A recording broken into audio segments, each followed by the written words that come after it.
తెగ కలవరం అసలిది కదా ఒక సంబరం ఒక వరసలా కదిలిన క్షణం ఇక తెలియదే ఒంటరితనం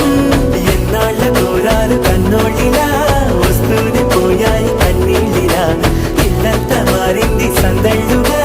మీరంతా ఉండాలి వందేళ్ళిలా మనవారే వెనకుంటే మరణాన్నే మరిచేలే మనసంతా వెలుగేన ఇక చీకటెళ్ళింది తెల్లారి నీ నవ్వుతోనే 10 మంది